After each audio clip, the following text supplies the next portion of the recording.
దూరదర్శన్ సప్తగిరి ప్రేక్షకులకు నమస్కారం. అందరికీ ఆరోగ్యం ఫోన్ లైవ్ కార్యక్రమానికి స్వాగతం.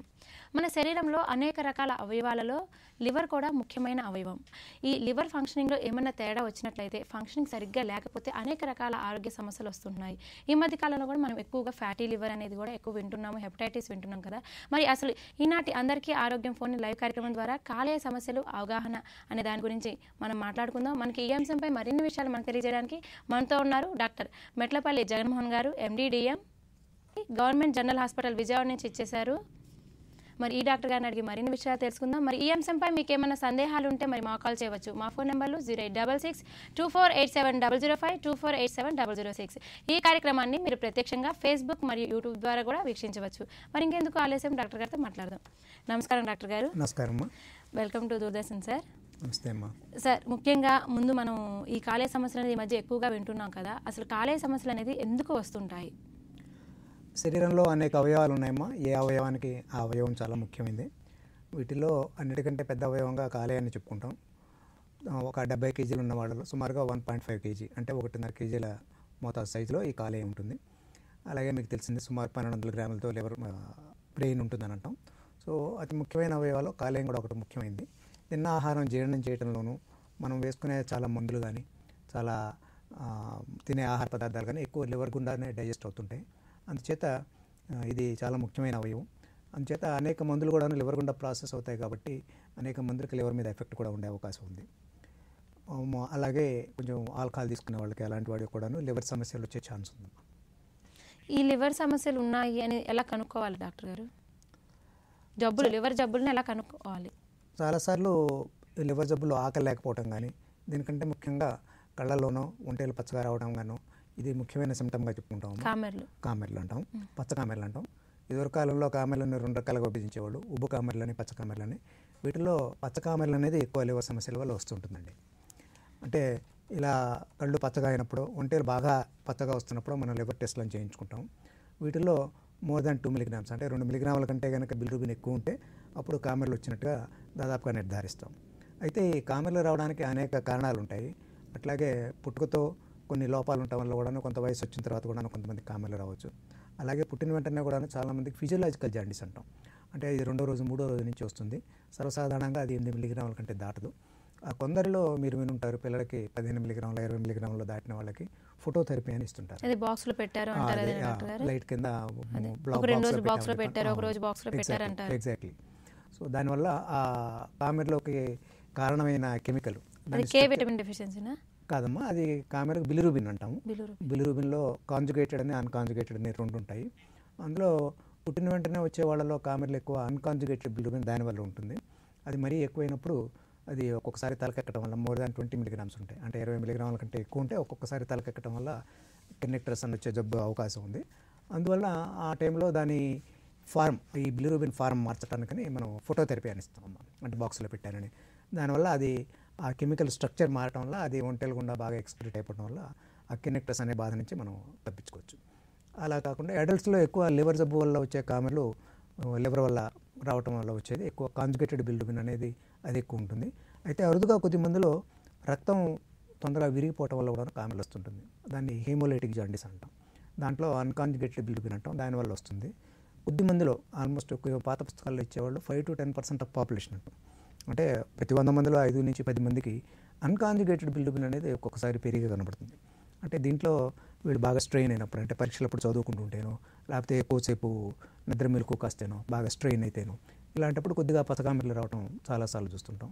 ఇంకొక ముఖ్యమైన కారణం ఏంటంటే పర్టికులర్గా మన దేశంలో మలేరియా వల్ల కూడా కామెర్లు రావచ్చు. అంటే ఫీవర్ వచ్చి దోమల వల్ల మలేరియా వచ్చినప్పుడు, మలేరియాలో ఈ మలేరియల్ పారాసైట్ వచ్చేసి ఇది ఆర్బీసీని అంటే ఎర్ర రక్త కణాలు అటాక్ చేయడం వల్ల, ఎర్ర రక్త కణాలు బ్రేక్ అవ్వటం వల్ల దాని నుంచి హిమోగ్లోబిన్ నుంచి ఈ బిలిరూబిన్ అనేది తయారవుతుంది. అంచేత అది ఎక్కువ అవడం వల్ల కూడా కొద్దిమందిలో కామెర్లు రావచ్చు. ఈ మధ్యకాలంలో వింటున్నారు ఎక్కువ, ఈ దీనికంటే కూడా డెంగ్యూ వింటున్నారు. డెంగ్యూ లాంటి వాటిల్లో కూడా మిగిలిన వైరస్ ఇల్నెసెస్లో కూడా కొద్దిగా 2 మిలీగ్రాములు 3 మిలీగ్రాములు అట్లా కామెర్లు రావచ్చు. ఇందాక మనం అనుకున్నట్టు గిల్బర్ట్స్ సిండ్రోమ్ అంటాం. అది పుట్టుకతో ఒక రకమైన ఎంజైమ్, ఈ బిలిరూబిన్ని సరిగ్గా ప్రాసెస్ చేసే ఎంజైమ్ కొంచెం తేడా ఉండటం వల్ల అది కొంచెం ఎక్కువ ఉండే అవకాశం ఉంది. అది కూడా స్ట్రెయిన్ అయినప్పుడల్లా ఎక్కువ వస్తుంటుంది. అలాగే ఇలా ఏ జ్వరం వచ్చినా కూడా అది కూడా బాడీ మీద స్ట్రెయిన్ పట్టడం వల్ల అది కూడా రైజ్ అయ్యి ఒక్కొక్కసారి వీళ్ళు రికరెంట్ అంటే ప్రతి తడవ జ్వరం వచ్చినప్పుడు ప్రతిసారినో లేకపోతే బాగా స్ట్రెయిన్ అయినప్పుడు ఇలా కామెర్లతో వస్తుంటారు. అయితే కొంచెం నిష్ణాతులైన వైద్యుడి దగ్గరికి వెళ్ళినప్పుడు అది కరెక్ట్గా జబ్బు ఏమిటనే నిర్ధారణ చేసి చాలాసార్లు దానికి వైద్యం అక్కర్లేదు. స్ట్రెయిన్ అవాయిడ్ చేస్తే దానికి కామెర్లు తగ్గుతుంది ఒకటి. అట్లాగే చాలామందిలో నానుడు ఏంటంటే కామెర్లు వచ్చినవాడు లివర్ పనిచేయట్లేదు కాబట్టి తినే ఆహారం అంతా ఎక్కువ లివర్లో డైజెస్ట్ అవుతుంది కాబట్టి ఏదో పచ్చం ఉండటం అనో లేకపోతే ఉత్తిన మజ్జిగ తినటం చాలా త్వరగా జీర్ణమయ్యి తీసుకోమంటుంటారు. దాంట్లో వీళ్ళు ఎక్కువ ఫాస్టింగ్ ఉండటం వల్ల కూడాను ఇలాంటి కామెర్లు కొంచెం పెరగచ్చు. అంచేతనే అంటే కామెర్లు ఎందువల్ల వచ్చిందనేది కరెక్ట్గా నిర్ధారిస్తే మనం వైద్యం అనేది కరెక్ట్గా చేయడానికి. వీటికి ఎటువంటి టెస్టులు ఉన్నాయి డాక్టర్ గారు? ఇప్పుడు కామెర్లు కానీ ఏదైనా ఇప్పుడు కాలేయ సమస్యలు నిర్ధారణ చేయడానికి టెస్టులు చేయించాలంటే ఎటువంటి టెస్టులు చేయించాలి? పరీక్షలమ్మ మనకి ఫస్ట్ మనం ఏమంటామంటే ఇన్వేజివ్ నాన్ ఇన్వేజివ్ అంటాం ఏ జబ్బుకైనా కూడా. కామెర్ల గురించి ఫస్ట్ ముఖ్యంగా పరీక్షలు చేసుకోవాలంటే మనం రక్త పరీక్షలు ముఖ్యమైనది. నెక్స్ట్ వచ్చేసి ఒంటేల పరీక్ష కూడాను. కరెక్ట్గా చేసిన ఒంటేల పరీక్ష వల్ల చాలా ఇన్ఫర్మేషన్ వస్తుందమ్మా. ఇందాక మనం అనుకుంటున్నప్పుడు ఈ బిలిరూబిన్ అనేది డైరెక్ట్ ఇండైరెక్ట్ అని 2 రకాలని అనుకున్నాం. దాంట్లో ఇండైరెక్ట్ అనేది అంటే రక్తం విరిగిపోవటం వల్ల వచ్చే కామెర్లు కానీ గిల్బర్ట్స్ సిండ్రోమ్ అని ఒక రకంగా పుట్టుకతో వచ్చే కామెర్లు కానీ అది ఒంటేల్లో కనపడదు. అయితే ఈ లివర్ జబ్బుల వల్ల లేకపోతే లివర్ నుంచి వచ్చే గొట్టం ఉంటుంది, బైల్ డక్ట్ అంటాం, కామన్ బైల్ డక్ట్ అంటాం. దాంట్లో ఏమన్నా రాయి ఏర్పడటం వల్ల కూడాను దానివల్ల కూడా కామెర్లు వస్తుంది. అప్పుడు వచ్చే కామెర్లను కాంజుగేటెడ్ బిలిరూబిన్ అంటాం. అదైతే ఒంటేల్లో పాజిటివ్ టెస్ట్ వస్తుందంట. రెండోది రక్త పరీక్ష. ఈ రక్త పరీక్షలో కూడా ఇట్లాగే డైరెక్ట్ ఇండైరెక్ట్ బిలిరూబిన్ అనేవి చూస్తాము. వాటితోటి లివర్లో తయారయ్యే కొన్ని ఎంజైమ్స్ ఉంటాయి, ఎస్జిపిటి అని, ఎస్జిఓటి అని, ఆల్కలైన్ ఫాస్ఫేజ్ అని. ఇవి ముఖ్యం. ఎక్యూట్ అంటే 4 రోజులు 10 రోజుల కామెర్లలో ఎక్కువ చూసేది. అదే లివర్ జబ్బు చాలా రోజుల నుంచి ఉంటే వాళ్ళలో లివర్ ప్రోటీన్ అనేది కూడా ఎంత ఉంది, దాంట్లో ఆల్బుమిన్ అనేది ఉంటుంది, అది ఏమైనా తగ్గిందా, ఈ పరీక్షల ద్వారా మనం లివర్ జబ్బు కొన్ని రోజుల నుంచి ఉందా చాలా రోజుల నుంచి ఉందా అనేది నిర్ధారణ చేస్తాం. దీని తర్వాత అతి ముఖ్యమైనది ఏంటంటే అల్ట్రాసౌండ్ అంటాం. అల్ట్రాసౌండ్ అబ్డోమెన్, పొట్టగా అల్ట్రాసౌండ్ అబ్డోమెన్లో లివర్ చక్కగా కనపడుతుందండి. కనపడే దాంట్లో దాని సైజ్ ఎంత ఉంది, దాంట్లో 2 లోబ్స్ ఉంటాయి, కుడి పక్క లోబ్ ఎంత ఉంది, ఎడమ పక్కన లోబ్ ఎంత ఉంది, దాని ఆర్కిటెక్చర్ ఇకో టెక్స్చర్ అంటాం, అది ఎలా ఉంది. తర్వాత దాని నుంచి వచ్చే గొట్టం ఉంటుంది, లివర్ నుంచి వచ్చే గొట్టం కామన్ బైల్ డక్ట్ అంటాం. దాంట్లో ఏమైనా మార్పులు ఉన్నాయా, దాంట్లో ఏమైనా స్టోన్ ఏమైనా ఉందా, పొరపాటున ఏమైనా క్యాన్సర్ ఏమైనా ఉందా, దానివల్ల గొట్టాలు ఏమైనా ఉబ్బి ఉన్నాయా, వీటి ద్వారా మనం నిర్ణయిస్తాం అది వైరస్ వల్ల వచ్చి ఉండొచ్చా, లేకపోతే కామన్ బైల్ డక్ట్లో ఏమైనా స్టోన్ అడ్డం ఉండటం వల్ల వచ్చిందా, లేకపోతే ఆల్రెడీ లివర్ ఇంకా చాలా రోజుల నుంచి జబ్బుపడి ఉందా, దానికి రక్త సరఫరా చేసే పోర్టల్ విన్ అనేది ఎలా ఉంది, ఇవన్నీ మనం చూడటానికి అవకాశం వస్తుంది. అలాగే చాలా రోజులుగా తీవ్రతగా లివర్ జబ్బు ఉన్నట్టయితే దానివల్ల పొట్టలో నీరు చేరటం, ఎసైటిస్ అంటాం ఇంగ్లీష్లో, తెలుగులో జలోదరం అనేవాళ్ళు. సో ఇవన్నీ కూడా మనకి అల్ట్రాసౌండ్లో కొంచెం డీటెయిల్స్గా తెలుస్తుంది. డాక్టర్ గారు ఇప్పుడు అన్నట్టు ఈ జలోదరం అంటే ఏమిటి? అదే వాటర్ చేరటం అంటున్నారు కదా లివర్లో, దాని గురించి చెప్తారా? జలోదరం అంటే పొట్టలో నీరు చేరటం అమ్మ. చాలాసార్లు ఇది చాలా రోజులుగా లివర్ దెబ్బతింటూ ఉండటం వల్ల జరుగుతుంటుంది. ముఖ్యమైన కారణం ఏంటంటే లివర్లో మనకి రకరకాల వస్తువులు తయారవుతున్నాయని చెప్పని అంటున్నాం. వాటిలో అనేక ఎంజైమ్స్ తయారవుతున్నాయి. అలాగే లివర్లో ఆల్బుమిన్ అనేది లివర్లోనే తయారవుతుంటుంది. చాలా రోజులు ఈ ఆల్బుమిన్కి ప్రతి సబ్స్టెన్స్కి మనం హాఫ్ లైఫ్ అంటాం, అంటే ఇది శరీరంలో ఎంతకాలం ఉంటుంది అనేది. ఈ లివర్లో తయారయ్యే ఈ ఆల్బుమిన్కి హాఫ్ లైఫ్ అరౌండ్ 20 days ఉంటాయి అన్నట్టు. అంటే 20 రోజులు దాటిపోయి ఉంటే లివర్ జబ్బు, దాన్ని క్రానిక్ జబ్బు అంటుంటాం చాలాసార్లు. అప్పుడు ఈ ఆల్బుమిన్ లెవెల్స్ అనేది పడిపోతాయి. ఈ ఆల్బుమిన్ లెవెల్ ఎప్పుడైతే పడిపోయిందో పొట్టలో నీరు చేరే అవకాశం, అట్లాగే కాళ్ళకి నీరు చేరే అవకాశం కూడా ఉంటుంది. అట్లాగే ఈ లివర్కు రక్త సరఫరా చేసే వాటికి కొంచెం అడ్డం పట్టడం వల్ల కానీ, దాంట్లోంచి లింఫ్ గ్రంథి ఎక్కువ ఊరటం వల్ల కానీ, ఆ ప్రెషర్ వల్ల ఎక్కువ నీరు రక్తనాళాల్లోంచి పోర్టల్ మీన్ అంటాం, దాంట్లో నుంచి పోర్టల్ సర్క్యులేషన్ అంటాం, దాంట్లో నుంచి కొంచెం నీరు ఎక్కువ ఊరటం వల్ల కానీ పొట్టలో నీరు ఎక్కువ చేరుతుంటుంది. దీన్ని జలోదరం అంటాం. ఇదే కాకుండా లివర్ జబ్బు వల్లే కాకుండా జలోదరం అనేది మిగిలిన అనేక కారణాల వల్ల వస్తుంటుంది. మామూలు ఇన్ఫెక్షన్స్ వల్ల కావచ్చు, లేకపోతే అరుదుగా పేగుకి ఏమన్నా కనబడ్డా కావచ్చు, లేకపోతే పెరిటోనియల్ క్యావిటీలో క్యాన్సర్ ఉండటం వల్ల కావచ్చు, ఓవరీ ఇట్లా మిగిలిన వాటిల్లో ఎక్కడన్నా క్యాన్సర్ రావడం వల్ల కూడాను జలోదరం అనేది ఏర్పడుతుంటుంది. అంచేత ఇలాంటిది ఏర్పడినప్పుడు మనం ముఖ్యంగా ఏంటంటే లివర్ టెస్ట్లు ఎలా ఉన్నాయని చూసుకోవటం. అలాగే పొట్టలోంచి ముఖ్యంగా ఫస్ట్ చేసేది అంటే పొట్టలోంచి నీరు తీసి అన్నిట్లో ఏముంది, సెల్ కౌంట్ ఎంత ఉంది, ఆల్బుమిన్ ఎంత ఉంది, దాంట్లో టెస్ట్ చేయించుకోవాలి, షుగర్ ఎంత ఉంది, అలాగే మ్యాలిగ్నెంట్ సెల్స్ అంటే క్యాన్సర్ కణాలు ఏమైనా ఉన్నాయా, లేకపోతే ఈ పాలిమర్స్ అంటే తెల్ల రక్త కణాలు ఎన్ని ఉన్నాయి అనేది అనమాట. వీటి మీద మనం ఒక అవగాహనకు వస్తాం. అట్లా అది ఇన్ఫెక్షన్ వల్ల ఉందా, లేకపోతే ట్యూబర్క్యులోసిస్ వల్ల ఉందా, లేకపోతే సిరోసిస్ వల్లనే ఉందా, అంటే లివర్ జబ్బు, లేకపోతే క్యాన్సర్ ఉందా అని నిర్ణయించి దాన్ని బట్టి మనం వైద్యం చేయడం జరుగుతుంది.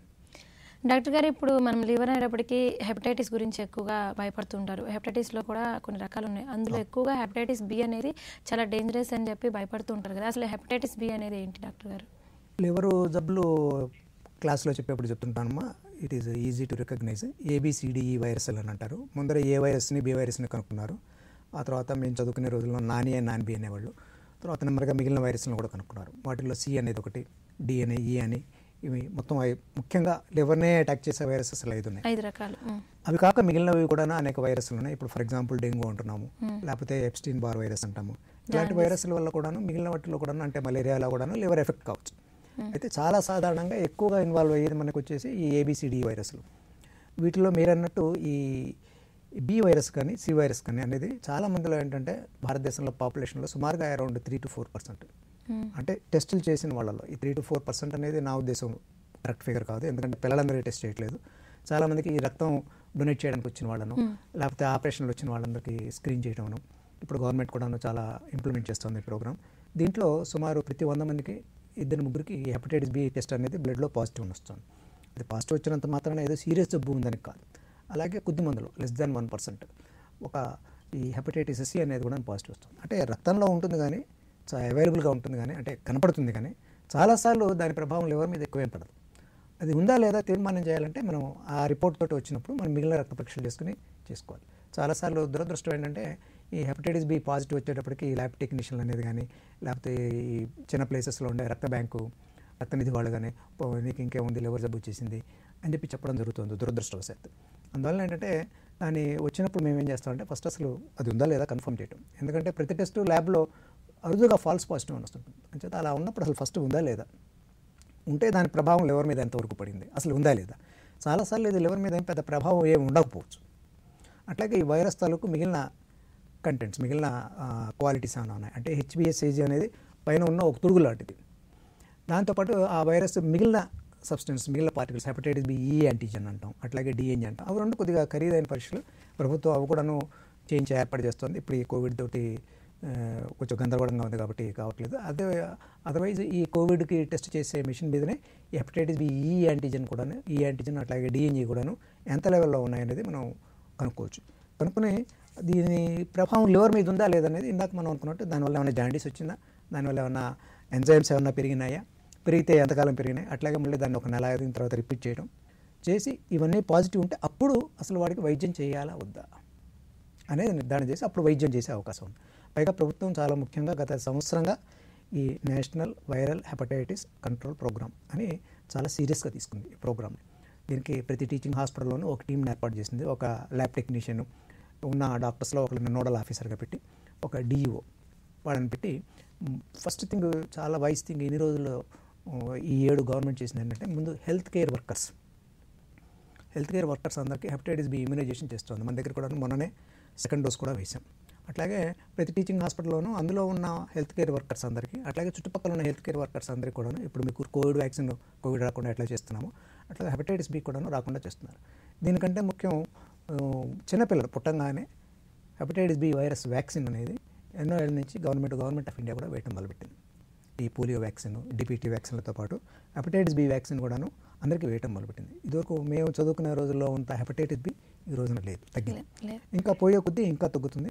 ప్లస్ ఇదేమంటే హెపటైటిస్ బి ఒకరి నుంచి ఒకరికి ఏమైనా సెక్స్ ద్వారా కానీ, కలుషితమైన ఇంజక్షన్ల ద్వారా, ఇంజక్షన్ నీడిల్స్ కానీ, బ్లడ్ ట్రాన్స్ఫ్యూషన్ చేసేప్పుడు కానీ వీటి ద్వారా ఎక్కుతూ ఉంటుంది. సో అందుచేతన ఏం చేశారంటే బ్లడ్ బ్యాంకుల్లో అంటే రక్తనిధులు అన్నింటిలో ఫస్ట్ హెపటైటిస్ బి చేయటం, సి చేయటం, హెచ్ఐవి గురించి చేయటం అంటే ఎయిడ్స్ ఉందా లేదో చేయటం, మలేరియల్ పారాసైట్ చూడటం, ఇవి చేసిన తర్వాతనే ఈ బేసిక్ టెస్ట్ చేసిన తర్వాతనే రక్తాన్ని ట్రాన్స్ఫర్ చేసేవాడు. మా చిన్నప్పుడు ఏమంటే ఇవన్నీ టెస్టులు చేసే అవకాశం ఉండేది కాబట్టి బి గ్రూప్ అంటే బి గ్రూప్ ఎవరిదో రక్తం ఉంటే అదే రక్తనిధిలో ఉంటే కనుక దాన్ని తీసుకుని ఎక్కిచ్చేసేవాళ్ళు. దానివల్ల ఒకళ్ళ నుంచి ఒకళ్ళకి హెపటైటిస్ బి స్ప్రెడ్ అయ్యేది. దాని తర్వాత సి చేసేంత అవకాశం ఉండేది కదా. నేను డిఎం చేసి వచ్చిన కొత్తలో 93, 94లో సి చేసే అవకాశం ఎక్కువ ఉండేది కదా. అప్పుడు ఒకళ్ళ నుంచి ఒకళ్ళకి సి వైరస్ రావడం కూడా చూశాను. సో ఇప్పుడు ఏంటంటే గవర్నమెంట్ అనే కాదు, హెల్త్ కేర్ ఇండస్ట్రీ అంతా హెల్త్ కేర్ కూడా బ్లడ్ డొనేషన్ చేసిన ప్రతి వాళ్ళకి హెపటైటిస్ బి ఉందా లేదా, సి ఉందా లేదా అనేది చెక్ చేసుకుని, అట్లాగే హెచ్ఐవి ఎయిడ్స్ ఏమన్నా ఉందా లేదా అనేది చెక్ చేసుకుని ఇవి లేవు అని పూర్తిగా నిర్ధారించిన తర్వాతనే ఆ బ్లడ్ని ఇంకొకరికి ఉపయోగించడం జరుగుతుంది. అందుచేత ఆ రకంగా కూడా స్ప్రెడ్ తగ్గింది. అలాగే మేము చదువుకునే రోజుల్లో అదే సిరంజిని ఉడకపెట్టి మళ్ళీ వాడేవాళ్ళు. సో అది కూడా తీసేసి ఇప్పుడు ఏమంటే ఒకసారి ఇంజక్షన్ చేసిన తర్వాత ఆ సిరంజిని పక్కన పడేయడం జరుగుతుంది. ఇంకా రీసెంట్గా ఏంటంటే అసలు ఒకసారి ఇంజక్షన్ చేసిన తర్వాత ఈ ప్లంజర్ని వెనక్కి లాగితే అది బ్రేక్ అయిపోతుంది. సో కంపల్సరీగా సింగిల్ యూజ్ సిరింజ్గా తయారైనాయి కొన్ని సిరింజెస్.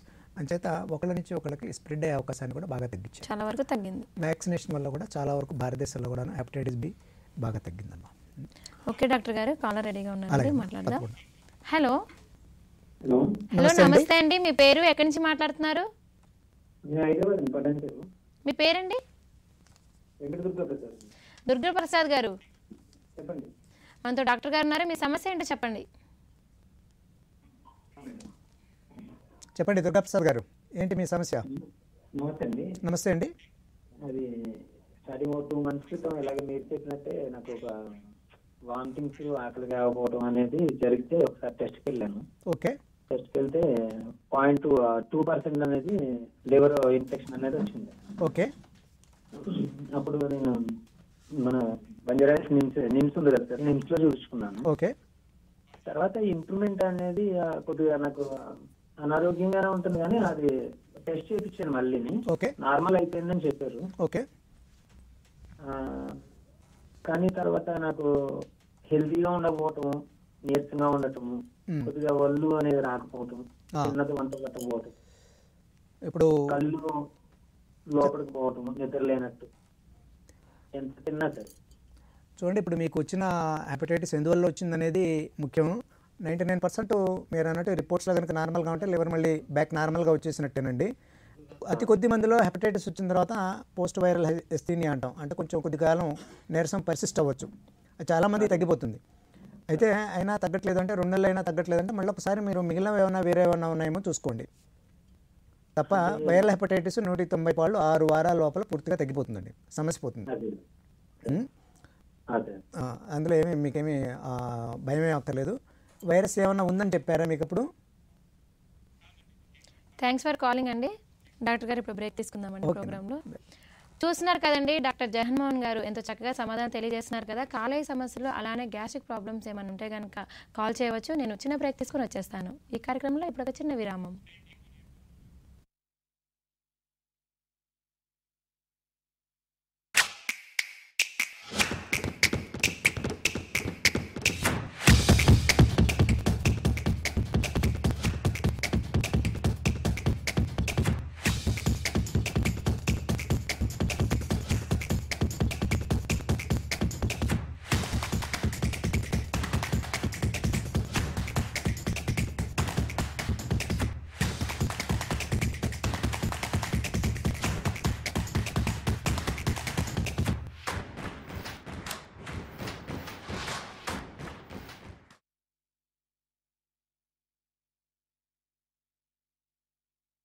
కరోనా వైరస్ నియంత్రణ చర్యల్లో భాగంగా ప్రజల్లో అవగాహన కల్పించేందుకు కేంద్ర ప్రభుత్వం ఆరోగ్య సేతు పేరుతో ఒక మొబైల్ యాప్ను అందుబాటులోకి తీసుకొచ్చింది. ప్రభుత్వ మరియు ప్రైవేటు భాగస్వామ్యంతో ఐటీ మంత్రిత్వ శాఖ ఈ యాప్ను రూపొందించింది. కోవిడ్ సోకిన వ్యక్తి సమీపంలో యూజర్ ఉన్నాడా లేదా అని ఈ యాప్ చెబుతోంది. కరోనా పేషెంట్తో ఎవరైనా కాంటాక్ట్లోకి వస్తే వారి డేటాను ఈ యాప్ ప్రభుత్వానికి అందజేస్తోంది. ఆరోగ్య సేతు యాప్లో రాష్ట్రాల వారీగా కరోనా వైరస్ హెల్ప్ లైన్ల సమాచారాన్ని వివరంగా పొందుపరిచారు. ఈ యాప్లోని చాట్బోర్డ్ ద్వారా యాప్ వాడుతున్న వారు కరోనా లక్షణాలను అర్థం చేసుకుని ప్రశ్నలు అడిగి సమాధానాలు పొందొచ్చు. కరోనా గురించి కేంద్ర ఆరోగ్య శాఖ అందించే అప్డేట్స్ ను కూడా ఈ యాప్ లో పొందొచ్చు. ఆండ్రాయిడ్ ఫోన్ లో ఈ యాప్ ఇన్స్టాల్ చేసుకున్న వారు ఆరోగ్య మంత్రిత్వ శాఖ చేసే లైవ్ ట్వీట్లను కూడా వీక్షించే వీలుంటుంది. ఈ యాప్ వాడాలనుకునే వారు తమ ఫోన్ నెంబర్ సహాయంతో రిజిస్ట్రేషన్ చేయించుకోవాల్సి ఉంటుంది. ఈ యాప్ ఆండ్రాయిడ్ తో పాటు iOS లోనూ అందుబాటులో ఉంది. 11 భాషల్లో కరోనా వైరస్ గురించిన సమాచారాన్ని ఈ యాప్ ద్వారా పొందవచ్చు. Your window to rising India. India's voice on global platforms. Latest news from India and around the world. In-depth analysis of global headlines. Watch DD India in your country. Available for downlink in all Southeast Asian countries. STTV broadcast is available through the satellite GSAT 17 at 93.5 degrees east. HDTV broadcast is available through the satellite GSAT 10 at 83 degrees east. For technical details, log on to ddnews.gov.in. Switch to DD India now.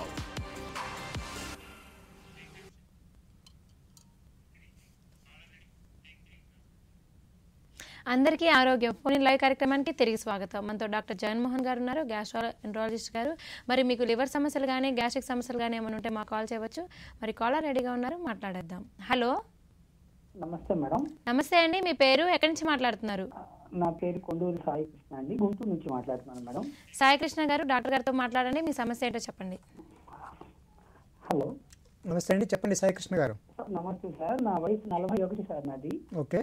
అయితే నేను sugar doubt తోటి మొన్న జూన్లో doctor గారి దగ్గరికి వెళ్తాను. ఎక్కువ urination వస్తుంటే అన్ని పరీక్షలు చేసి షుగర్ అని చెప్పి తేల్చారు సార్. ఓకే.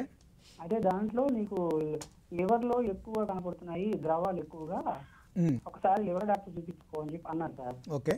అన్న తర్వాత నేను మళ్ళీ సెకండ్ ఒపీనియన్ కోసం చెప్పి ఒక ఎండోక్రైనాలజిస్ట్ గారి దగ్గరికి వెళ్ళాను సార్, డాక్టర్ పద్మలత గారని. అవును. ఆవిడ అన్ని రకాల పరీక్షలు చేసి ఒక్క మధ్యాహ్నం షుగర్ బిళ్ళ మాత్రమే పెట్టారు సార్. ఓకే. ఇంకా ఆవిడ ఏమీ చెప్పలేదు సార్, లివర్ డాక్టర్ దగ్గర వెళ్ళమని కానీ ఏమి. ఓకే. అయితే ఇప్పుడు ఏంటి సార్, నేను లివర్ డాక్టర్ దగ్గర వెళ్ళాల్సిందని అంటారా లేకపోతే దేనికి సార్ అది? మీరు వెయిట్ ఎంత ఉంటారు? నాకు షుగర్ థైరాయిడ్ ఉంది కదా సార్. బరువు ఎంత ఉన్నారు? 56 ఉన్నాను సార్ నేను. ఓకే. ఏమన్నారు డాక్టర్ గారు? లివర్ పరీక్షలు కూడా చేసి షుగర్ బిల్ ఇచ్చారు సార్, అంటే ఇంకేం లేదు, లివర్ డాక్టర్ వెళ్ళాల్సిన అవసరం లేదన్నారు. ఓకే. అని మామూలుగా టాబ్లెట్ మధ్యాహ్నం అన్నం తర్వాత ఒక షుగర్ మాత్రం ఇచ్చారు సార్, గ్లైకోమెట్. ఓకే. మీకు వైద్యం చేస్తున్న డాక్టర్ గారు గట్టావిడేనండి, ఎండోక్రైనాలజీ పద్మలత గారు? అవును సార్. సో ఆవిడ చెప్పినట్టు మీరు చేయడం ఉత్తమం, బెస్ట్. షుగర్ జబ్బు చాలా రోజులుగా ఉన్న వాళ్ళకి, అంటే మీకు ఇప్పుడే డిటెక్ట్ అయిందని అన్నారు. అయితే చిన్న తిరకాసు ఏంటంటే ఇందులో మనకి షుగర్ జబ్బు ఉన్నది అని తెలియదు. ఏదో క్యాజువల్గా పరీక్ష చేయించుకుంటుంటేనో, ఏదో వేరే ప్రాబ్లమ్స్ వచ్చినప్పుడు క్యాజువల్గా 40 ఏళ్ళు దాటినాయి అని చెప్పు, లేకపోతే మీ ఇంట్లో వాళ్ళకి ఎవరికన్నా షుగర్ ఉందనో పరీక్ష చేసినప్పుడు క్యాజువల్గా కనపడి ఉండొచ్చు. అయితే అంతకుముందు అనేక రోజుల నుంచి కూడా ఉండవచ్చు. ఓకే. ఇలా చాలా రోజులు షుగర్ ఉన్న వాళ్ళకి బాడీలో చాలా అవయవాలు ఇన్వాల్వ్ కావచ్చు. ఇది సిస్టమిక్ డిసీజ్. షుగర్ అనేది ఏదో షుగర్ ఒకటి ఉండడం అనేది కాదు. దాంట్లో భాగంగా లివర్లో కొద్ది మందికి ఫ్యాటీ లివర్ రావచ్చండి. ఫ్యాటీ లివర్ అంటాం, అంటే లివర్లో. ఓకే.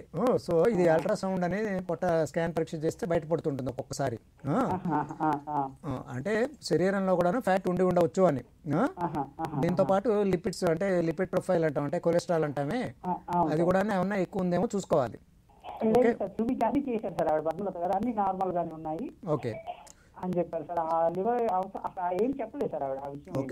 చెప్పలేదంటే ఇన్ జనరల్ పెద్దగా వరీ కావాల్సిన అవసరం లేదండి. ఫ్యాటీ లివర్ ఉంటే అవసరమైతే లివర్ ఫంక్షన్ టెస్ట్ అంటాం, అవి ఒకసారి చేసుకుంటే కొంత బెటర్ ఐడియా వస్తుంది. దానికి తోడు ఈ రోజుల్లో ఫైబ్రో స్కాన్ అని అంటున్నారండి, అది లివర్ స్పెషలిస్ట్ దగ్గరికి వెళ్తే వాళ్ళు చేయిస్తారు.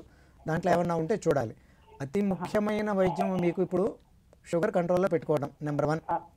నెంబర్ 2, ఫ్యాటీ లివర్కి అతి ముఖ్యమైన వైద్యం ఈ రోజున కొంచెం బరువు తగ్గడం. ఒక 5 kgs, కనీసం ఒక 5% బరువు తగ్గితే, అంటే 2.5-3 kgs తగ్గితే మీకు షుగర్ కూడా ఇంకొంచెం బెటర్ కంట్రోల్ వచ్చే అవకాశం ఉంది. దానికి తోడు ఫ్యాటీ లివర్ కూడా ఇంకొంచెం తగ్గే అవకాశం ఉందండి. లైఫ్ స్టైల్ మాడిఫికేషన్ అంటాం. ఓకే. అది చేస్తే మీకు బెటర్మెంట్ వచ్చే అవకాశం ఉందండి. అది కూడాను ఈ ఫైబ్రో స్కాన్ అనే దాంట్లో ఏమైనా తేడాలు ఉంటే కానీ, లివర్ ఫంక్షన్ టెస్ట్లో తేడాలు ఉంటాయి కానీ అప్పుడే దానికి ఏమైనా గురించి పట్టించుకోవాలి. అదర్వైజ్ బేసిక్గా మీకు మీ డయాబెటీస్ స్టేటస్, షుగర్ స్టేటస్ని ఇంప్రూవ్ చేసుకోవడం ముఖ్యమండి. మీరు సరైన కేర్లోనే ఉన్నారు. ఆవిడ దగ్గర రెగ్యులర్గా వైద్యం చేయించుకోండి, ముఖ్యం అది. కొంచెం బరువు తగ్గితే ఇంకొంచెం షుగర్స్ కూడా కంట్రోల్ అవుతాయండి. దాంతో diet advice. Thanks for calling sir. Doctor గారు మరో కాలర్ రెడీగా ఉన్నారండి, మాట్లాడదాం. హలో మేడం, నమస్తే మేడం. నమస్తే అండి, మీ పేరు, ఎక్కడి నుంచి మాట్లాడుతున్నారు? మేడం, నా పేరు అశోక్ మేడం, కడప డిస్ట్రిక్ట్ నుంచి మాట్లాడుతున్నా మేడం. మనతో డాక్టర్ జగన్మోహన్ గారు ఉన్నారండి, మీ సమస్య ఏంటో చెప్పండి. నమస్తే సార్. నమస్తే అండి, చెప్పండి సార్. నేను గ్యాస్ట్రిక్ ట్రబుల్ లో చాలా సంవత్సరాల నుంచి సఫర్ అవుతున్నా సార్. ఓకే. చాలా గ్లోబల్ హాస్పిటల్ తిరిగాను, ఏషియన్ గ్యాస్ట్రో ఎంట్రాల్ తిరిగాను, ఎక్కడ చూసిన టాబ్లెట్ ద్వారా ఎక్కడ నయం కాలేదు సార్. ఓకే. గొంతులో విపరీతమైన మంట వస్తుంది సార్ నాకు. ఓకే. హోమియో టాబ్లెట్ వాడుతున్నా, అది వేసుకుంటే తగ్గుతుంది సార్, ఇంకా ఏం వేసే తగ్గడం లేదు సార్. చెప్పండి. అదే సార్, ఏ హాస్పిటల్ పోయినా ఇంతవరకు ప్రాబ్లం అయితే ఇంతవరకు ఏం అర్థం కాలేదు సార్. అంటే ఎండోస్కోపీలో అల్సర్స్ ఏమైనా ఉన్నాయన్నారా, లేకపోతే గ్యాస్ట్రిక్ జ్యూస్ ఎక్కువ పైకి తంతున్నారా, ఏం చెప్పారు ఎండోస్కోపీలో?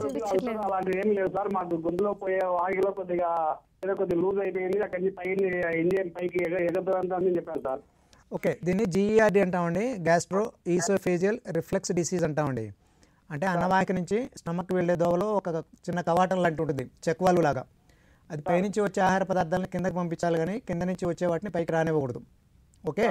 అయితే అంటే దీంట్లో ముఖ్యమైన ఇదేం చెప్తా ఉంటే, రాత్రిపూట పడుకునే ముందు మీరు కంపల్సరీగా భోజనానికి నిద్రపోవడానికి మధ్య అట్లీస్ట్ 2 to 3 hours గ్యాప్ ఉంచండి అని చెప్తాం. మనం నుంచుని ఉన్నప్పుడు గ్రావిటీ వల్ల తిన్న ఆహార పదార్థం అంతా స్టమక్లోనే ఉంటుంది. పడుకున్నప్పుడు కొంత ఆహారం పైకి తన్నే అవకాశం ఉంది ఆనందం వెంటనే పడుకుంటే. అలాగే స్రావాలు కూడా పైకి తన్నే అవకాశం ఉంటుంది. అందువలన GERD ఎక్కువ వచ్చే అవకాశం ఉంటుందండి. మరీ ఎక్కువ ఉంటే కనుక ఈ కవాటం బాగా వదులుగా ఉంటే దానికి మీరు అన్నట్టు ఓమేజ్ కొంచెం రెగ్యులర్గానే వాడుకోవాల్సిన అవసరం పడచ్చండి. అవును సార్. అలాగే చాలామందికి ఇలా సిమ్టమ్స్ ఉండే వాళ్ళకి సైకలాజికల్ ప్రాబ్లమ్స్ ఉంటాయండి. టెన్షన్లు కానీ ఆదుర్ద కానీ ఇలాంటివి ఏమైనా ఎక్కువ ఉన్నా కూడాను సిమ్టమ్స్ ఉంటూనే ఉంటాయి. ఏ మందులు వాడినా కూడాను పెద్దగా తగ్గవు. అలాంటివి ఏమైనా ఉన్నాయేమో కూడా మీరు చూసుకోవాలి. దాన్ని ఎక్కువ నాన్ అల్సర్ డిస్పెప్సియా అంటాం. అంటే అల్సర్ ఏమి ఉండదు, పెద్దగా స్రావాలు కూడా ఎక్కువ సీక్రెట్ కావడం ఉండదు, కానీ సిమ్టమ్స్ మట్టుకు వస్తుంటాయి. ఇది ఒకటి. అవకాశం ఉందా సార్? మూడోది ఏమంటే తినే ఆహారంలో స్పైసీ డైట్ పూర్తిగా మానేయడం మంచిదండి. పుల్లగా ఉండే పదార్థాలు, కారంగా ఉండే పదార్థాలు మానేయడం మంచిది. చాలామంది మేము అవి తింటామండి, తిన్నా మాకు తగ్గాలండి అంటే తగ్గకపోవచ్చు అండి. ఆపరేషన్ లాంటివి ఉన్నాయా సార్ అది పర్మనెంట్ క్యూర్ అయ్యడానికి? ఇది ఎంత లూజ్గా ఉందనే దాని మీద ఆధారపడి ఉంటుందండి. ఆ కవాటం అనేది మరీ బాగా లూజ్గా ఉంటే అప్పుడే ఆపరేషన్ ఇండికేట్ చేస్తానండి. మరీ బాగా లూజ్గా ఉండి స్టమక్ పైకి తన్నేస్తూ ఉంటే హైటస్ ఎర్నియా అంటాం. మరీ ఎక్కువ తన్నేస్తూ ఉంటే అప్పుడు ఆపరేషన్ చేస్తారండి. అదర్వైజ్ మందులు వాడుకోవడమే సేఫ్.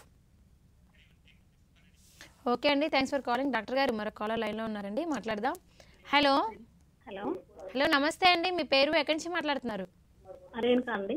రేణుకా గారు, మీరు టీవీ వాళ్ళని తగ్గించి ఫోన్లో మాట్లాడండి. మనతో డాక్టర్ గారు ఉన్నారు, మీ సమస్య చెప్పండి. హలో చెప్పమ్మా. నమస్కారం నమస్తే అమ్మా. డాక్టర్ గారు, అయితే మా సార్కి HbS పాజిటివ్ ఉంది సార్. ఓకే. అయితే తనకి లివర్ ఫంక్షన్ టెస్ట్ చేయించాను, బాగానే ఉంది. ఓకే. అయితే దాని ఫ్యూచర్లో ఏమన్నా ప్రాబ్లమా, దానికి ఏం టాబ్లెట్స్ లేవన్నారు, మరి ఎట్లా సార్ అని. ఈ HbSIg అనేది ఒక రకమైన వైరస్ అమ్మా. అనేకసార్లు ఇది ఏమన్నా వేరే ఆపరేషన్కి వెళ్ళినప్పుడు, ఎండోస్కోపీకి వెళ్ళినప్పుడు, లేకపోతే రక్తం మనం డొనేట్ చేద్దాం అనుకుని వెళ్ళినప్పుడు చేస్తుంటారు. చాలాసార్లు మిగిలిన ప్రాబ్లమ్స్ ఏమైనా ఉన్నా కూడాను ఇది ఏమన్నా ఉందా, ఎందుకంటే మనం ఇంజక్షన్లు చేసేటప్పుడు హెల్త్ కేర్ వర్కర్స్ వాళ్ళు కూడా జాగ్రత్తగా ఉండాలి కాబట్టి చేసుకుంటూ ఉంటారమ్మా. చాలాసార్లు సిమ్టమ్స్ ఏమీ ఉండకపోవచ్చు వాళ్ళకి. ఏం లేదు సార్. ఇలా ఉన్నప్పుడు అతి ముఖ్యమైనది ఏంటంటే అదుగా సెక్స్ ద్వారా కూడా వ్యాప్తి చెందే అవకాశం ఉంది కాబట్టి ఇంట్లో వాళ్ళు కూడా చేయించుకోమంటాం. వైఫ్ కూడా, అంటే మీరు కూడా చేయించుకోవాలి. చేయించుకున్న తర్వాత లివర్ గురించి మిగిలిన టెస్టులు ఉంటాయమ్మా. SGPT అని, SGOT అని, బిలిరూబిన్ అని. అవి ఏమన్నా తేడాలు ఉంటే అప్పుడు ఫర్దర్ వర్కప్ చేసుకుని దాన్ని బట్టి వైద్యం చేయించుకోవాలమ్మా. చేసారు సార్, 2 సార్లు చేసారు. అయితే ఏం ప్రాబ్లం లేదు, ఫంక్షన్ బాగానే ఉంది అని చెప్పారు. అయితే సెక్స్ పరంగా కూడా మేము ఇప్పుడు 3 ఇంజక్షన్లు వేసుకుంటున్నా సార్. ఎట్లా అంటే అతి ముఖ్యమైనది మీరు వ్యాక్సిన్ చేయించుకోవాలి. చేయించుకున్నారు కాబట్టి పర్వాలేదు. తర్వాత పిల్లలకి కూడా వ్యాక్సిన్ చేయించాలమ్మా. పుట్టుకతోటే పిల్లలకి వ్యాక్సిన్ చేస్తున్నారు. మీ పిల్లల వయసు ఎంతో? రీసెంట్ గా ప్రెగ్నెన్సీ సార్. అట్లా మరి బేబీకి ఏమన్నా వస్తుందా అని భయం. మీరు వ్యాక్సిన్ చేయించుకుంటే ఇంక బేబీకి ఏమి రాదమ్మా, దాని గురించి వరీగా అవ్వక్కర్లేదు. Okay sir. అట్లాగే పుట్టగానే కూడా బేబీకి వ్యాక్సిన్ చేస్తున్నారు. ఒకవేళ అతి కొద్ది మందికి ప్రెగ్నెన్సీలో కూడా HbSIg పాజిటివ్ ఉండే అవకాశం ఉందమ్మా. అలాంటివి ఏమన్నా ఉంటే బేబీ పుట్టగానే దానికి వ్యాక్సిన్ వేస్తారు. ఇమ్యునోగ్లోబులిన్ అని అది కూడా ఇంజక్షన్ ఇస్తారమ్మా. ఇప్పుడు అన్ని టీచింగ్ హాస్పిటల్స్లో కూడా ఆ ఇంజక్షన్ కూడా అవైలబుల్ ఉంది, ఇస్తున్నారమ్మా. సో తల్లి నుంచి పిల్లాడికి వచ్చే అవకాశాన్ని బాగా తగ్గించారు ప్రభుత్వం. ఇది చాలా ముఖ్యమైన కేర్ తీసుకుని పుట్టిన బిడ్డకి వెంటనే వ్యాక్సిన్ వేసి ఏర్పాటు చేసింది. అలాగే ఇమ్యునోగ్లోబులిన్ అనేది కొంచెం ఖరీదైంది, అది కూడాను ఇచ్చే ఏర్పాటు చేసిందమ్మా. అందుచేత తల్లి నుంచి పిల్లకి సంక్రమించే అవకాశాలు బాగా తగ్గిపోయినాయి. కంగారు పడక్కర్లేదు. దానివల్ల ఏం ప్రాబ్లం ఉండదా సార్? ఇలా ఉన్నప్పుడు అప్పుడప్పుడు చెక్ చేయించుకుంటూ ఉండాలమ్మా. మధ్య మధ్య SGPT అనే టెస్ట్ చేయించుకుంటూ ఉండాలి. అది ఏమన్నా పెరిగి ఉంటే కనుక మిగిలిన లివర్ గురించి, తర్వాత మన ఈ వైరస్ గురించి ఇంకో 2-3 ఇవి ఉంటాయి. హెపటైటిస్ B E యాంటీజెన్ అని ఉంటుంది, ఎన్వలప్ యాంటీజెన్ అని. అలాగే క్వాంటిటేటివ్ DNA టెస్ట్ ఒకటి ఉంటుంది, హెపటైటిస్ B DNA అంటాం, PCR RNA అని. అట్లాంటిది అది కూడా చేస్తే అవి ఏమన్నా బాగా ఎక్కువ ఉంటే అప్పుడు మందులు ఇచ్చే అవకాశం ఉందమ్మా. అది కూడా ఇప్పుడు ప్రభుత్వము national viral hepatitis control programme అని పెట్టిందమ్మా. దాని కింద ఫ్రీగా మందులు ఇస్తున్నారమ్మా. టీచింగ్ హాస్పిటల్స్లో అంతా నెలలా మందులు ఇస్తారు. అదేమీ పెద్ద ఇబ్బంది లేదమ్మా ఈ రోజుల్లో. ముఖ్యంగా అసలు లివర్ టెస్టులు బాగానే ఉన్నాయి కాబట్టి మీరు పెద్ద వరీగా అవ్వలేదు. మధ్య మధ్య చూపెట్టుకుంటే సరిపోతుంది. చాలామందికి ఏం చేయదమ్మా అది. ఓకే అండి, థ్యాంక్స్ ఫర్ కాలింగ్ అండి. డాక్టర్ గారు ఇప్పుడు బ్రేక్ తీసుకుందామండి. అందరికీ ఆరోగ్యం ఫోన్ ఇన్ లైవ్ కార్యక్రమంలో మరొక చిన్న విరామం.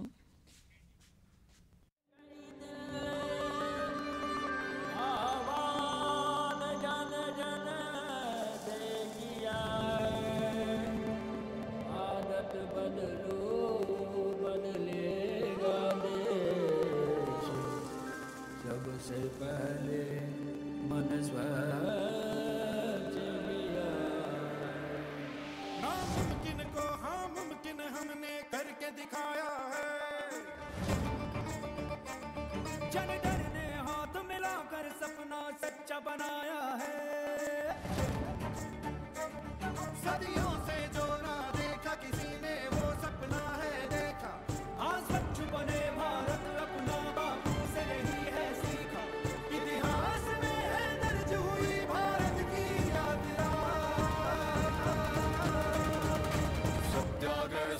सत्याग्रह तक,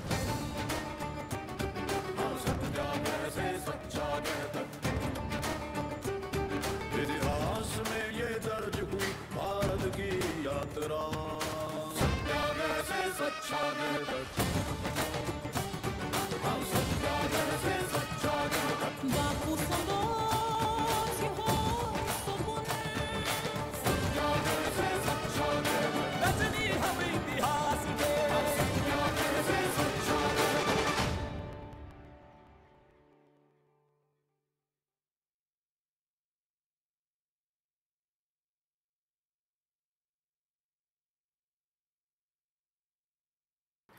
Armed Forces Flag Day is celebrated every 7th December.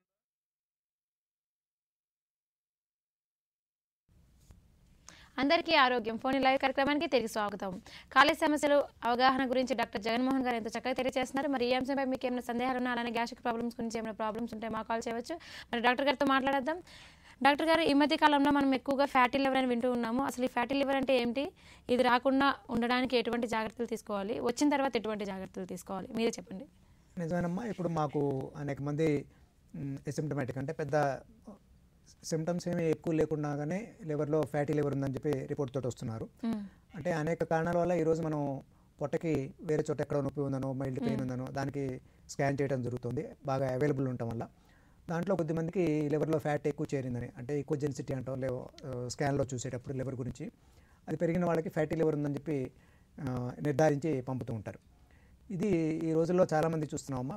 వాస్తవానికి ఈ రోజున విశ్వవ్యాప్తంగా అంటే ప్రపంచవ్యాప్తంగా మోస్ట్ కామన్ లివర్ డిసీజ్, అన్నిటికంటే ఎక్కువగా ఐడెంటిఫై అవుతున్న లివర్ ఫ్యాటీ లివరే. ఇది ముఖ్యంగా మనలో ఈ లైఫ్ స్టైల్, మన మారిన జీవన వ్యవస్థ, మారిన జీవన విధానం వల్ల వస్తున్న ప్రాబ్లము.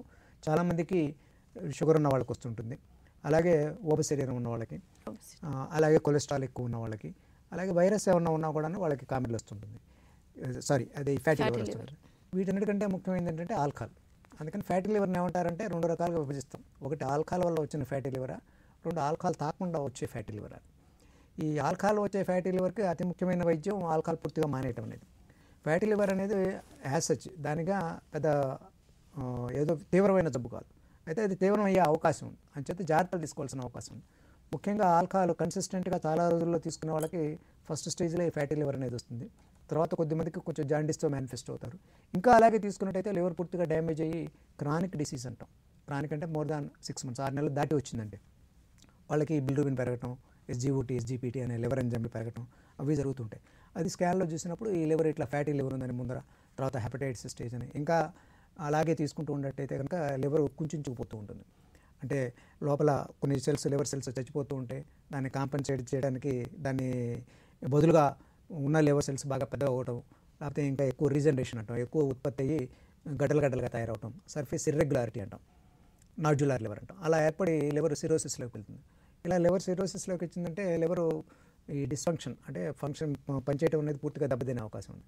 దానివల్ల ఆల్బుమిన్ తగ్గడం, దానివల్ల ఇందాక మనం చెప్పుకున్న జలోదరం రావటం, ఇంకా తీవ్రంగా ఉండేటైతే తగిన జాగ్రత్తలు తీసుకోకపోతే వాళ్ళు మానకపోతే కనుక కోమాలోకి వెళ్ళే అవకాశం, ఇంకా అరుదుగా వీళ్ళలో కొద్దిమంది క్యాన్సర్లోకి వెళ్ళే అవకాశం ఉంది.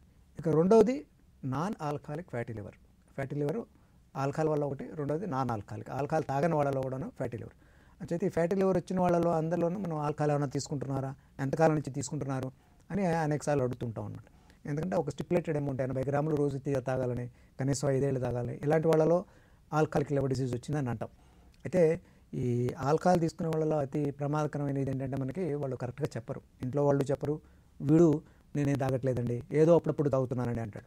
వాడిని కూపీలాగి మీరు ఎప్పుడు మొదలుపెట్టారు, ఎన్ని రోజులు తాగుతారు, ఇలా అనేక క్వశ్చన్లు వేయడం ద్వారా అది ఆల్కహాల్ వల్ల వచ్చిందా, ఆల్కహాల్ వల్ల కాకుండా నాన్ ఆల్కహాలిక్ అనేది నిర్ధారించుకుంటాం. నాన్ ఆల్కహాలిక్లో ముఖ్యంగా ఫ్యాటీ లివర్ రాగానే వాడికి ఏమైనా షుగర్ ఏమైనా ఉందా, కొలెస్ట్రాల్ లెవెల్స్ ఏమైనా ఉన్నాయి, ఇలా ఈ ఫ్యాటీ లివర్ రావటం వల్ల ఆ లివర్ ఫంక్షన్లో ఏమైనా తేడా వచ్చిందా, ఎంజైమ్స్ ఏమైనా మారినాయా, ఇవి చూస్తాం. వీటితోటి ఈ కాలంలో ఏమంటే ఫైబ్రోస్కాన్ అనేది ఒకటి అవైలబుల్ వచ్చింది మనకి. ఆ ఫైబ్రోస్కాన్ అనేది అంటే కూడా లివర్లో ఈ ఫ్యాట్ కంటే కూడా ఫైబ్రోసిస్ అంటాం, అంటే పీచు పదార్థం తయారవటం. మీరు గమనించుంటారు, ఎక్కడైనా దెబ్బ తగిలింది అనుకోండి, చాలా రోజులుగా మానలేదు, అది ఎలా హీల్ అవుతుంది, అదంతా అక్కడ పీచు పదార్థం ఫైబ్రోబ్లాస్ట్ అంట, అవన్నీ తయారై పీచు పదార్థం తయారవుతుంది. అలా లివర్లో పీచు పదార్థం తయారైతే అది స్లోగా ఓ కోర్స్ ఆఫ్ టైము సిరోసిస్లోకి వెళ్ళే అవకాశం ఎక్కువ. దానివల్ల ఈ రక్తనాళాలు డిస్ట్రిబ్యూషన్లో మార్పు వచ్చి ఈసోఫేజియల్ వైరసెస్ అంటాం, అది వాంతిలో రక్తం పట్టడం కానీ ఇలాంటి ప్రమాదాలు జరిగే అవకాశం ఉంది. అందుకని ఈ ఫ్యాటీ లివర్ వచ్చిన వాళ్ళని అతి ముఖ్యమైన వైద్యం ఫస్ట్ ఏ కారణం వల్ల వచ్చింది, అరుదుగా వీళ్ళలోనే ఈ హెపటైటిస్ ఏ కాదు, ముఖ్యంగా బి కానీ సి కానీ ఏమైనా ఉందా అనేది చూడటం, తర్వాతనేమో కొలెస్ట్రాల్ ఏమైనా ఉందా అనేది చూడటం, షుగర్ ఏమైనా ఉందేమో చూడటం, అట్లాగే లివర్ ఎంజైమ్స్ ఏమైనా తేడా ఉందేమో చూడటం. ఉన్న తర్వాత వీళ్ళలో చాలామందిలో అతి ముఖ్యమైన వైద్యం బరువు తగ్గటం, లైఫ్ స్టైల్ మాడిఫికేషన్ అంటాం. అత్యంత దురదృష్టమైన విషయం ఏంటంటే మనిషి వాడి రెస్పాన్సిబిలిటీ వాడు తీసుకోవట్లే, ఏదో ఒక ట్యాబ్లెట్ వేస్తే తగ్గిపోవాలని అనుకుంటాడు. మనిషి అసలు ఇదివరకు కాలంలో చాలా దూరం నడిచేవాడు. మేము చదువుకునే రోజుల్లో కూడా చచ్చినట్టు సైకిల్ మీద పోయేవాడు, 2 కిలోమీటర్లు కానీ 5 కిలోమీటర్లు కానీ. ఈ రోజున పక్కన కొట్టు ఉన్నా కూడా ఇక్కడి నుంచి అక్కడ స్కూటర్ మీద వెళ్ళడం ఇలాంటి పని చేస్తున్నారు. రెండోది ఇంట్లో ఉండే హౌస్ వైఫ్స్ ఇదివరకు స్కూల్కి వెళ్ళే రోజుల్లో అప్పుడు చాలా దూరం నడిచేవాడు. వాళ్ళు ఇంట్లో చేసే పనులతోటే మేము చాలా కష్టపడిపోతున్నాం, చాలా పని చేస్తున్నాం అనుకుంటుంటారు. వీళ్ళందరిలో కూడా ఈరోజు మీరు చూస్తుంటారు సొసైటీలో ఈ శరీరం అనేది బాగా పెరిగిపోయింది. అలాగే తినే ఆహారం కూడా ఇదివరకు పరిగెత్తి హంట్ చేసి సంపాదించుకోవాల్సి వచ్చేది ఆహారాన్ని. ఈ రోజున మనం ఇంట్లో డబ్బులు ఉన్న వాడికి 25 కేజీల బస్తా ఇంట్లో తెచ్చి పడేసుకుంటాడు, లేకపోతే స్వీట్లు తినడం ఎక్కువైపోయింది. దీంతో మనకు అవసరం లేని దానికంటే ఎక్కువ క్యాలరీలు, ఎక్కువ కొవ్వు పదార్థాలు తినడం జరిగింది. దానికి తగినంత ఎక్సర్సైజ్ చేయకపోవడం వలన ఇదంతా ఫ్యాట్గా కన్వర్ట్ అయ్యి ఒక చోట ఒకరికి లివర్లోను ఒకరికి బాడీలోను ఏర్పడుతున్నాయి. అంటే ఓవరాల్ నా కాన్సెప్ట్ ఏమంటే ఫ్యాటీ లివర్ వచ్చిందంటే ఇది ఒక సిస్టమిక్ డిసీజ్. ఈ ఫ్యాట్ అనేది, ఈ కొవ్వు అనేది, ఈ ఫ్యాటీ లివర్ అనేది లివర్కి ఒక్కదానికే కాకుండా రక్తనాళాల్లోనూ, గుండెలోను, మిగిలిన వాటికి సప్లై చేసే రక్తనాళాల్లోనూ కూడా ఉండొచ్చు. అంచేత ఈ జనరల్గా ఉండేదాన్ని ఈ లైఫ్ స్టైల్ మాడిఫై చేసుకుని, అంటే కొంచెం ఎక్కువ దూరం నడవటం, తినే ఆహారంలో కొవ్వు పదార్థాలు తగ్గించడం, క్యాలరీస్ తగ్గించడం చేయడం ద్వారా ఈ ఫ్యాటీ లివర్ని తగ్గించుకోవడమే కాకుండా వాళ్ళ ఎక్సర్సైజ్ పెర్ఫార్మెన్స్ పెంచుకోవడం, గుండె పనితీరు పెంచుకోవడం, రక్తనాళాల్లో రక్త సరఫరాను పెంచుకోవడం, దాంట్లో ఎక్కువ కొవ్వు చేరకుండా ఉండడం కూడా చూసుకోవచ్చు. ఓకే డాక్టర్ గారు ఇప్పుడు కాలర్ రెడీగా ఉన్నారండి, మాట్లాడదాం. హలో హలో హలో నమస్తే అండి, మీ పేరు ఎక్కడి నుంచి మాట్లాడుతున్నారు? లక్ష్మి అండి. లక్ష్మి గారు ఎక్కడి నుంచి మాట్లాడుతున్నారండి? అనకాపల్లి. అనకాపల్లి నుంచి. మీ సమస్య ఏంటో చెప్పండి, డాక్టర్ గారు ఉన్నారు. ఇది నా సమస్య బాత్రూమ్కి ఎనీ టైం వచ్చేస్తుందండి. వయసు ఎంతమ్మా మీకు? ఎన్నిసార్లు వెళ్తున్నారు ఏంటి కదా? ఏంటంటే టిఫిన్ చేస్తే ఒకసారి, మళ్ళీ మధ్యాహ్నం భోజనం చేస్తే ఒకసారి, సాయంకాలం అన్నం తిన్నాక ఒకసారి. ఇది చాలా కామన్ సమస్య అమ్మా. అయితే ఎన్ని రోజులుగా ఉంది ఏమిటి కదా? ఏళ్ళుగా సంవత్సరం నుంచి ఉంది సార్. సుమారు 6 నెలలు దాటి మీరు బరువు ఏమి తగ్గకుండా, జ్వరం ఏమీ లేకుండా ఉంటే పెద్ద ప్రమాదం ఏమీ ఉండకపోవచ్చమ్మా. ఇరిటబుల్ బౌల్ సిండ్రోమ్ అంటాము. చిన్నపిల్లల్లో చాలామంది చూస్తుంటారు మీరు, ఏది అనంతరంగానే విరోచనకి వెళ్ళటం అనేది. అది కొంతమంది అడల్ట్స్లో కూడా ఉండొచ్చు. వీళ్ళల్లో చాలామందికి టెన్షన్ కానీ ఇలాంటివి ఏమన్నా ఉంటే ఎక్కువ మందికి వస్తూ ఉంటుంది. అలాంటి టెన్షన్ అయితే ఏం లేదు సార్. ఇలా టెన్షన్ లేదనే చాలామంది అంటుంటారమ్మా. ఒక కాగితం ఇస్తే చాలామంది బయటపడుతుంటుంది, చాలామంది తెలుస్తుంటాయి. మీరు బరువు తగ్గకుండా స్కానింగ్ అది తీయించుకున్నాను సార్. ఓకే, బాత్రూమ్ జారింది అన్నారు సార్. ఎంత వయసు ఎంత మీకు? నాకు 35 సార్. 35 బాత్రూమ్ జారిందంటే అతి కొద్ది మందిలో ఏమంటేనమ్మా కొంచెం ఈ యానల్ స్ఫింక్టర్ అంటాం, అది ముఖ్యంగా నార్మల్ డెలివరీస్ అయిన వాళ్ళలో అదేమన్నా వదులుగా ఉంటే కూడా అట్లా జరగచ్చమ్మా. మీరు డెలివరీ అయింది సార్, 6 నెలలు ప్రెగ్నెన్సీ పోయింది సార్. ఓకే, ఎంతమంది పిల్లలు? ఎంతమంది మీకు సార్ పిల్లలు? ఎంతమంది? డెలివరీస్ ఎలా అయినాయి? 6 నెలలు ప్రెగ్నెన్సీ పోయింది కానీ నాకు అప్పుడు కానీ సార్ ఇలాగా. అంతకుముందు ఎంతమంది పిల్లలు ఉన్నారంటున్నా? లేదు సార్. ఇంకా టెన్షన్గా జాలదా ఏంటి? టెన్షన్ అయితే కాదు, మళ్ళీ అదే తీయించుకున్నాను సార్. స్కానింగ్ అది తీయించుకుంటే బాత్రూమ్ కి జారిందమ్మా అందువల్ల అంటున్నారు. బాత్రూమ్ జారింది అంటే ఇది నేను ఖచ్చితంగా నమ్మనేలమ్మా. ఎవరన్నా కొంచెం గ్యాస్ట్రోఎంట్రాలజిస్ట్ మీకు దగ్గరలో ఉన్న వాళ్ళ దగ్గర ఒకసారి చూపెట్టుకోండి. బాత్రూమ్ ఇది జారింది అనేది చాలా అరుదైన విషయం ఏమా, పేగు జారింది అనేది. దురదృష్టవశాత్తు ఏంటంటే చాలామంది డాక్టర్లకు అవగాహన లేకుండా ఏదో ఒకటి చెప్తుంటాం కూడాను. మీకు ఏదో ఒకటి చెప్పాలి కాబట్టి. బాత్రూమ్ది వెళ్ళే పేగు జారింది అంటే ఖచ్చితంగా మీరు కంపల్సరీగా ఒక సర్జన్కి కానీ ఎవరికన్నా చేయించుకుని ఆసనంలో నుంచి వేలు పెట్టి చూసుకుని అది నిజంగా జారిందా, వాటం ఏమైనా వదులుగా ఉందా అని చూసుకోవాలి. అదర్వైజ్ మీరు చెప్పిన ప్రాబ్లం పెద్ద సీరియస్ ప్రాబ్లం కాదు. దగ్గరలో ఉన్న గ్యాస్ట్రోఎంట్రాలజిస్ట్ ఎవరైనా కలవండి. సంవత్సరం నుంచి సిమ్టమ్స్ ఉన్నాయన్నారు కాబట్టి, సంవత్సరం నుంచి ఉన్నాయంటున్నారు కాబట్టి కొంచెం గ్యాస్ట్రోఎంట్రాలజిస్ట్ ఎక్కువ ఇలాంటి కేసులు చూస్తారు కాబట్టి వాళ్ళు మీకు సమస్య కొంచెం పరిష్కారం చెప్పొచ్చు. రెండోది విరోచనంలో రక్తం ఏమైనా పడుతుందేమో చూసుకోవాలి. ఇలాంటి వాళ్ళందరికీ 2-3 సార్లు పరీక్ష చేసుకోవాలి కనీసం. మరీ అవసరమైతే కొలనోస్కోపీ కూడా చేయవలసిన అవసరం పడచ్చమ్మా.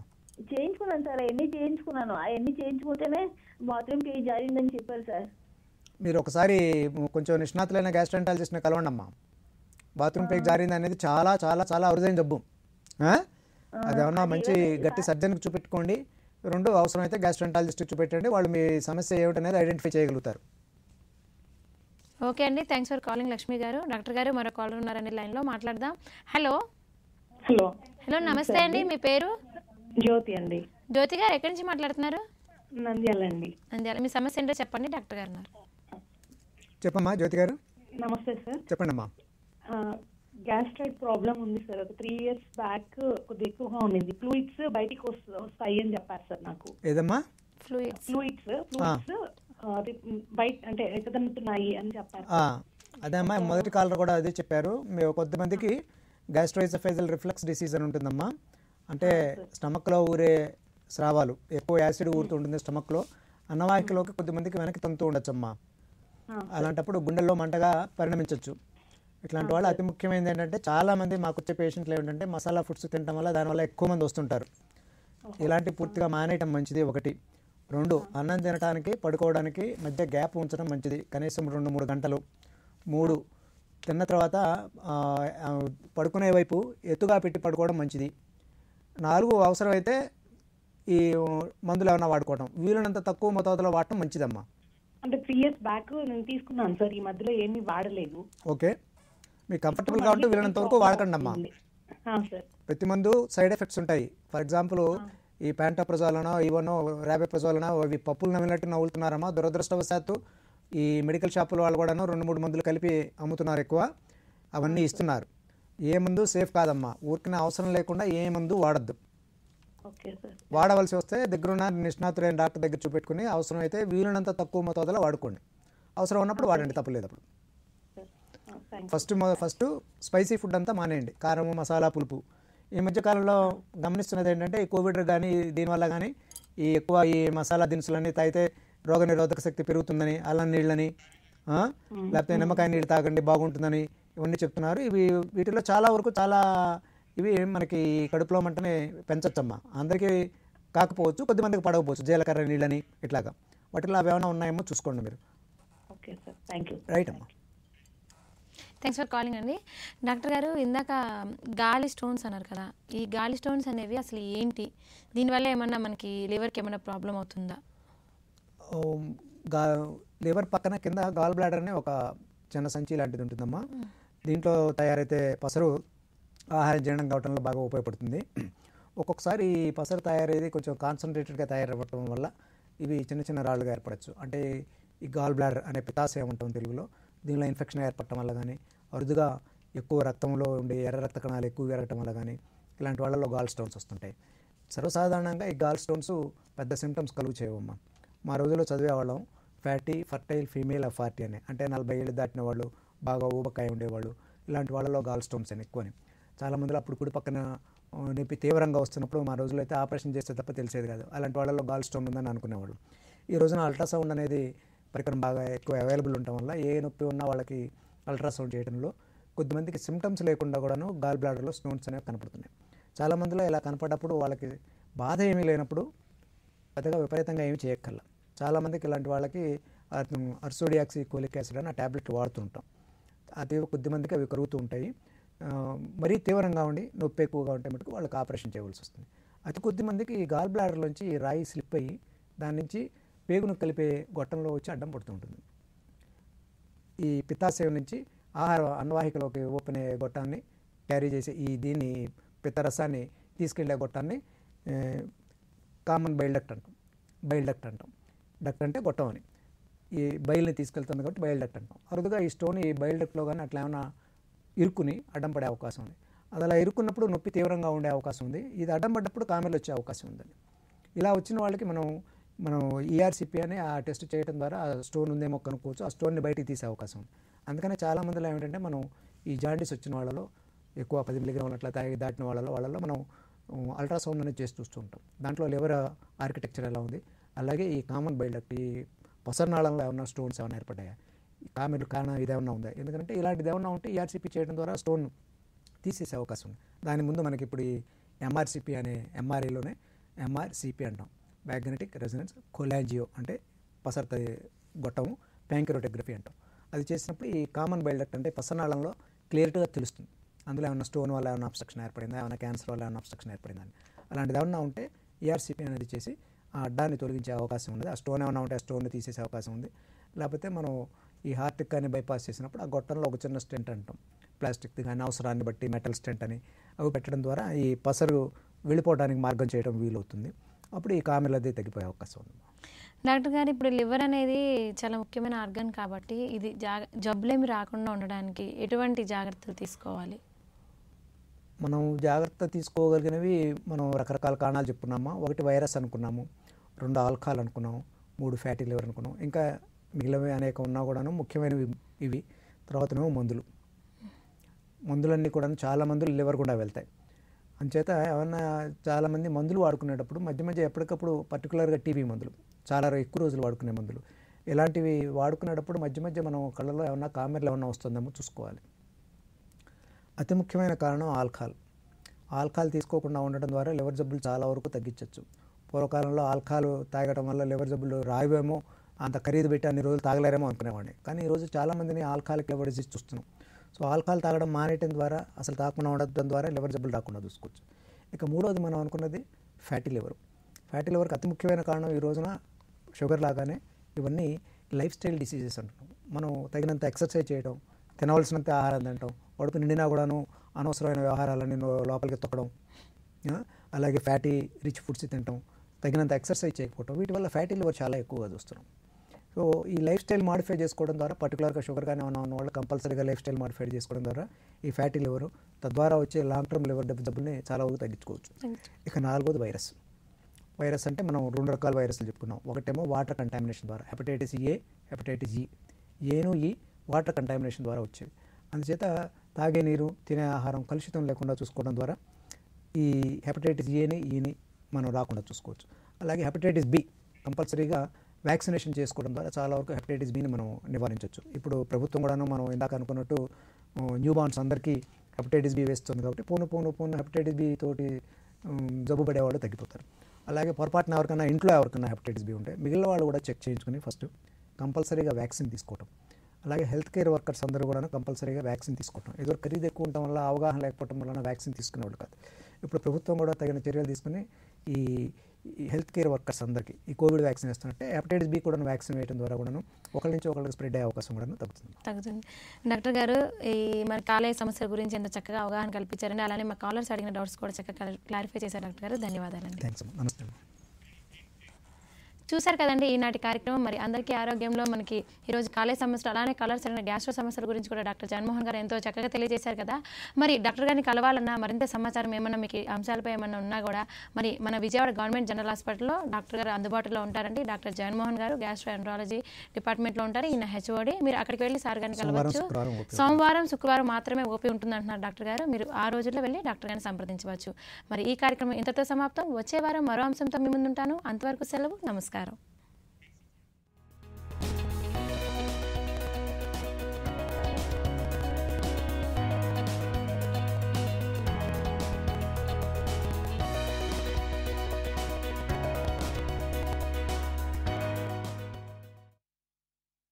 మా కార్యక్రమంపై మీ అభిప్రాయాలు తెలియజేయగలరు.